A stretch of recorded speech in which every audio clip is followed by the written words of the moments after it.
Hello dear student, welcome to today class. I hope आप सभी अच्छे होंगे। तो आज हम सामान्य ज्ञान कक्षा 8 के पाठ 14 को पढ़ेंगे और पाठ 14 में आज हम पढ़ेंगे ऐतिहासिक शहर और स्थलों के बारे में, है ना।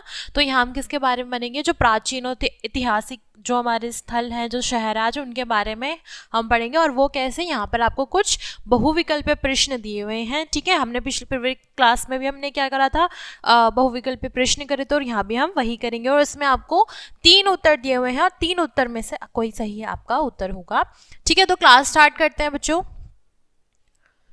यहाँ आपको दिया हुआ है नीचे भारत के कुछ ऐतिहासिक शहर तथा स्थलों के विषय में कुछ प्रश्न दिए गए हैं। प्रत्येक के लिए सही विकल्प पर राइट का चिन्ह लगाइए, ठीक है। तो पहला प्रश्न क्या होगा बच्चों? हरियाणा के निम्नलिखित शहरों में कौन सा शहर 3 ऐतिहासिक युद्धों के लिए प्रसिद्ध है? तो कौन सा होगा? यह है हमारा पानीपत, ठीक है। कौन सा होगा? पानीपत।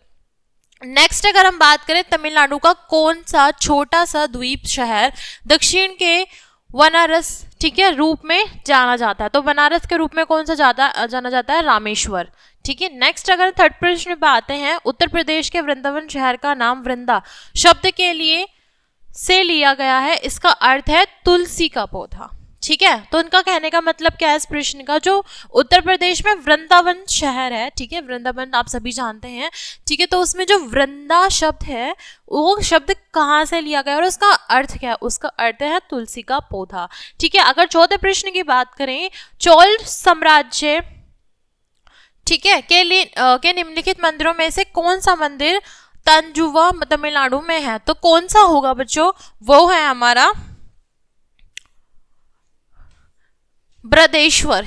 क्या है? बृहदेश्वर, ठीक है। अगर पांचवें प्रश्न की बात करें, उत्तर प्रदेश के निम्नलिखित शहरों में से कौन सा शहर उत्तरी भारत पर शासन करने वाले राजा हर्षवर्धन की राजधानी थी? तो कौन सी होगी? वो है हमारा कन्नौज, ठीक है। अगर हम बात करें, बिहार में स्थित प्राचीन विश्वविद्यालय नालंदा कौन से धर्म से संबंधित शिक्षण का केंद्र है? तो कौन सा होगा? वो बौद्ध है, हिंदू है, या फिर इस्लाम है? वो है हमारा बौद्ध है, ठीक है। अगर सातवें प्रश्न की बात करें, निम्नलिखित में से कौन सा उपनाम राजस्थान के जोधपुर शहर के लिए प्रयोग किया जाता है? सूर्यनगर, नीलानगर, या दोनों, ठीक है। कौन सा होगा बच्चों? वो है हमारा दोनों, ठीक है, सूर्यनगर भी और नीलानगर भी।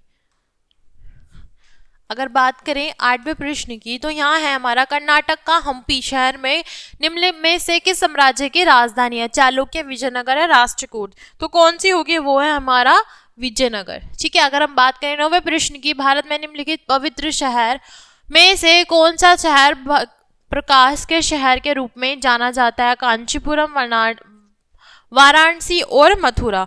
तो कौन सा होगा? वो है हमारा वाराणसी, ठीक है। अगर हम बात करें सिंधु घाटी सभ्यता के प्रमुख शहरों में से एक लोथल शहर किस राज्य में स्थित है? हरियाणा, राजस्थान, या गुजरात? तो किस में होगा बच्चों?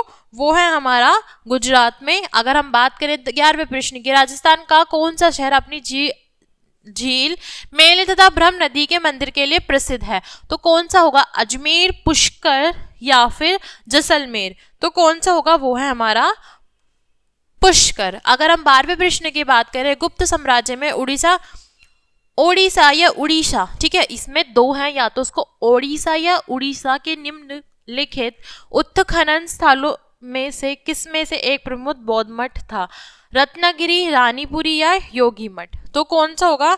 वो है हमारा रत्नागिरी। अगर हम बात करें बिहार का पाटलिपुत्र शहर में निम्न में से किस साम्राज्य की राजधानी थी? मौर्य, शंकु, या नंदा? तो ये थी मौर्य की। अगर हम बात करें लास्ट प्रश्न की, तो यह है उत्तर प्रदेश में किस नगर में भगवान बुद्ध, ठीक है, की मृत्यु हुई थी? कानपुर, इस्लामाबाद, या कुशीनगर? तो किस में हुई थी बच्चों? कुशीनगर में, ठीक है। तो इसी के साथ ही हमारे क्या थे? प्रश्न थे जो हमें ऐतिहासिक शहरों स्थलों के बारे में जानकारी देते हैं। तो हमारा चैप्टर यहीं कंप्लीट होता है। आई होप आपको अच्छी तरीके से समझ में आएगा और आपने अच्छी तरीके से ध्यान से पढ़ा होगा। क्लास को यहीं एंड करते हैं, मिलते हैं नेक्स्ट क्लास में। Thanks for watching.